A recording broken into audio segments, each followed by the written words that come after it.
सम्मानित साथियों, आज हमारे नजदीक ग्राम नूरनगर में हम पहुंचे हैं और मेरे साथ इस ग्राम पंचायत के मेरे छोटे भाई सरपंच दिलबाग सिंह जी के साथ हैं, उनके बड़े भाई भी हमारे साथ हैं।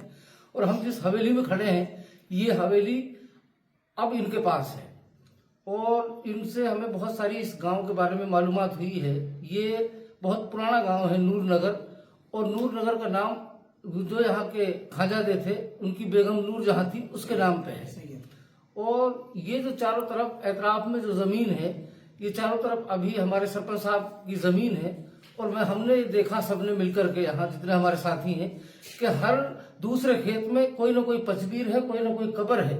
लेकिन जिस तरीके से हिफाजत से सरपंच साहब और उनके परिवार ने इन कब्रों की और ईदगाह की और पीर और पचबीर की जो हिफाजत कर रखी है, वो वाकई अपने आप में एक मिसाल है।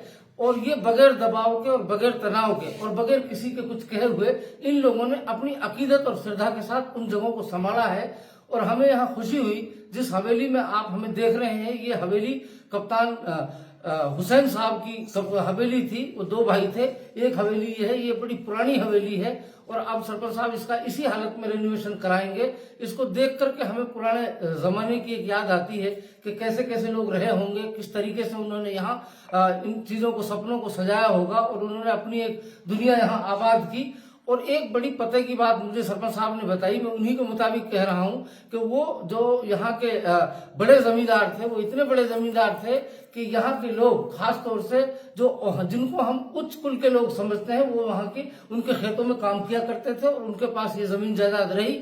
लेकिन चलते चलते आज हम यहाँ पहुंचे हैं और ये हमने पुरानी चीजें जो देखी है, हमने सरपंच साहब से और उनके परिवार से रिक्वेस्ट की है कि आपने इसको आबाद कर रखा है। और तमाम हवेलियां हमारे सिख भाइयों को 1947 में जब ये वहां से आए हैं तो इनको अलॉट हुई है। और बड़ी खुशी की बात यह है कि इन्होंने जू का तू रखा है। 1947 के दरवाजों को भी इन लोगों ने नहीं टहलाया है।